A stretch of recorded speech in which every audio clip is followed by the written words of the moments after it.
Olá, sétimo ano, mais uma aula de redação e hoje nós vamos falar sobre o gênero monólogo. Começar então com um trecho de monólogo de Orfeu, de Vinícius de Moraes, com a leitura desse texto. E sabes de uma coisa? Cada vez que o sofrimento vem, essa vontade está perto, se longe, ou está mais perto, se perto. Que é que eu sei? Estar sentir-se fraco, o peito extravasado, o mel correndo, essa incapacidade de me sentir mais eu, Orfeu. Tudo isso que é bem capaz de confundir o espírito de um homem. Isso aqui é um exemplo, tá certo, gente? O primeiro texto é um exemplo de monólogo, mais um exemplo de monólogo. Sou criança, cheguei recentemente de uma longa viagem. Andei pelo caminho misterioso do pensamento dos meus pais e durante a concepção fiz um estágio muito feliz ao lado do coração da minha mãe. Hoje estou aqui um pouco assustada porque os adultos conversam coisas confusas que ainda não consegui entender. A vida é simples e bonita, mas os adultos complicam tudo. Trecho aí de um monólogo de criança de Ivone Buchat. E o último é uma tirinha, que também a gente pode dizer que é um monólogo. 2 mais 7. Eu não posso responder essa questão porque é contra os princípios da minha religião. Não custa tentar.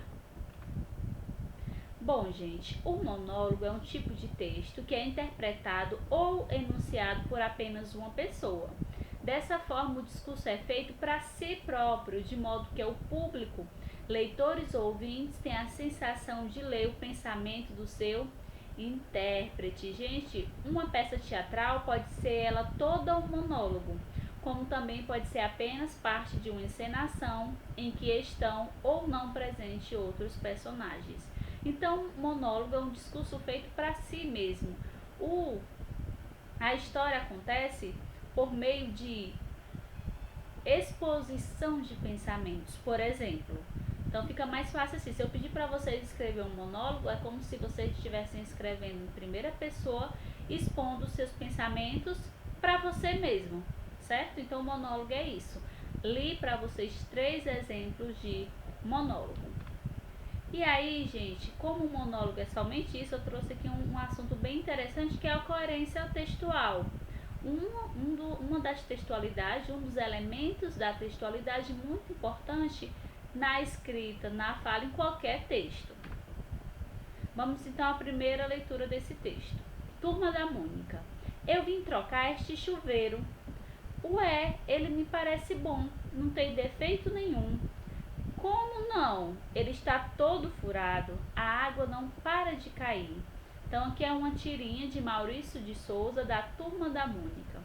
A história em quadrinhos é um gênero textual de conteúdo humorístico.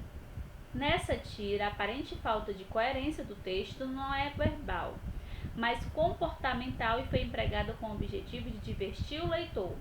Qual é aqui, gente, a aparente falta de coerência? O fato de Cascão pedir para consertar um chuveiro por estar funcionando. O chuveiro funciona, né? E aí ele pede para consertar o chuveiro porque ele está todo furado.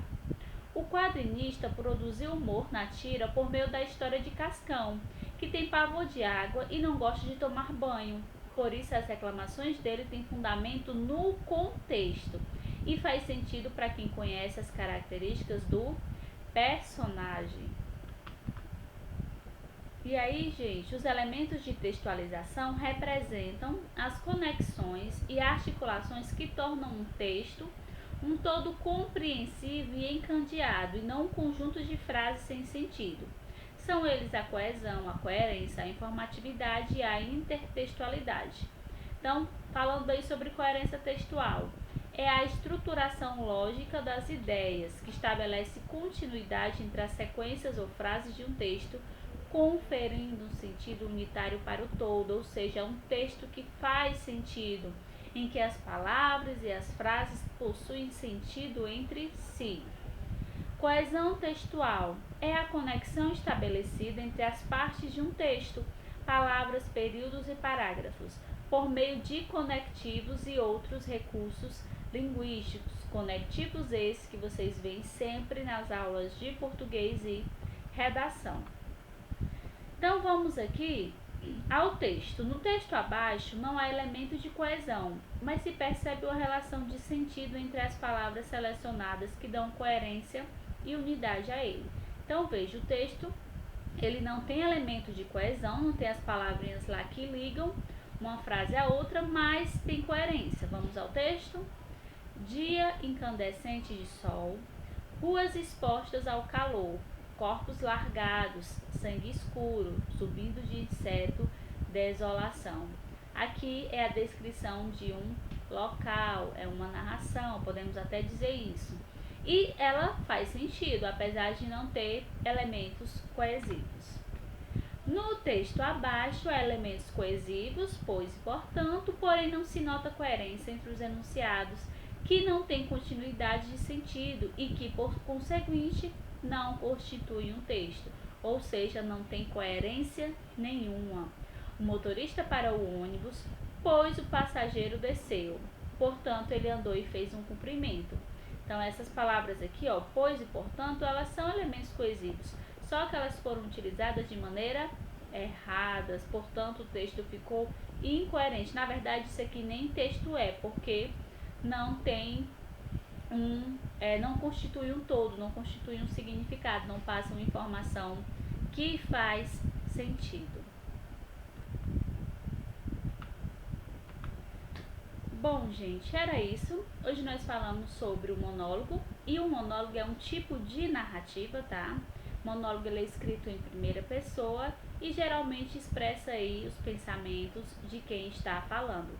Em alguns casos a gente pode considerar até uma peça teatral. E falamos sobre a coerência textual, um dos elementos da textualidade muito importante na presença de um texto. Deixei uma atividade na agenda, vocês podem olhar lá, vai ser no livro, vocês não podem responder realmente no livro de vocês.